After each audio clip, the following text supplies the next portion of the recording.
Elle y va, hein. Ah, génial. Ah, c'est hyper émouvant, là. Parce que bon, quand même. C'est pas gagné. Ils reviennent de loin. Ouais, ils reviennent de très très loin, quoi. Ah, c'est trop cool. Ouais, moi, je regrette pas ma décision, hein, de pas attendre à elle de lui trouver un Résus et puis à lui de lui trouver je ne sais pas qui d'ailleurs.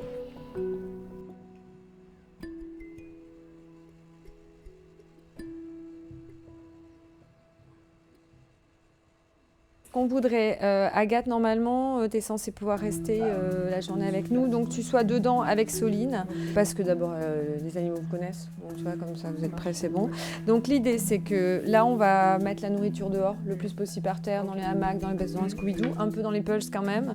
Pas de nourrissage à la main ce matin. Après, on sort Dexter et Jackie, on ferme les trappes qui font communiquer les loges intérieur-extérieur, on ouvre la trappe entre les deux loges. Donc moi, je pense que ça va se passer dehors.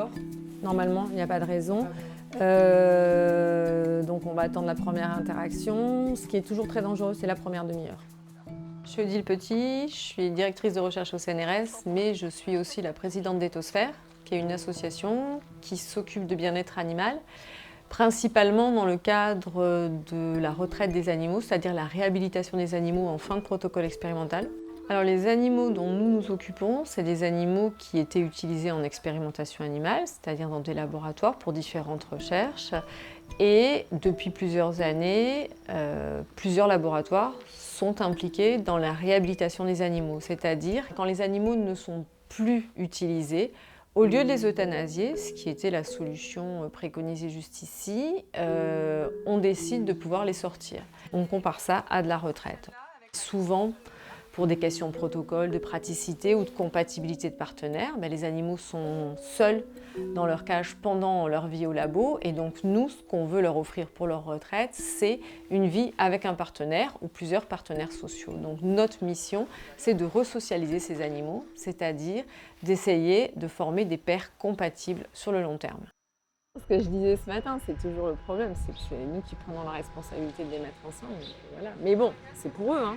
Donc voilà, je pense qu'on va pouvoir y aller dans pas trop longtemps parce qu'ils ont déjà assez bien mangé. Dexter est déjà rentré. Ah ouais, il est à l'intérieur, donc ça va peut-être être le moment d'ouvrir parce qu'on en a un dedans, un dehors, et c'est peut-être pas mal. Tu peux ouvrir ?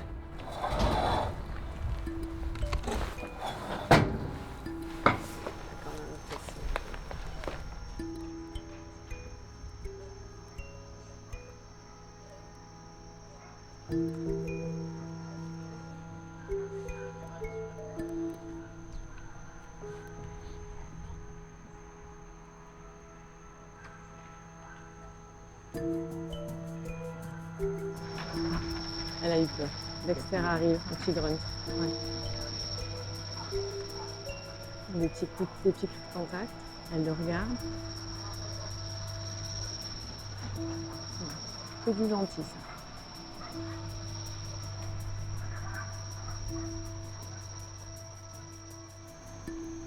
Elle présente.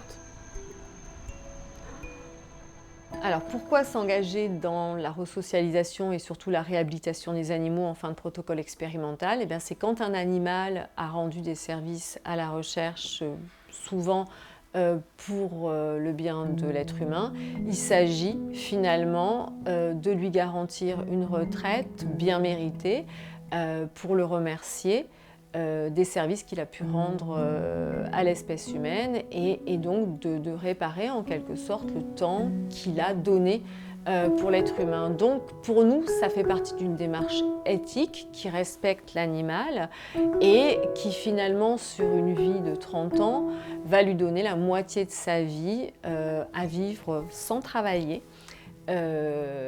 Avec des partenaires sociaux et donc à plus du tout être tourné vers l'humain, mais à être uniquement tourné vers son monde animal en respectant au mieux ses besoins naturels et donc en garantissant son bien-être.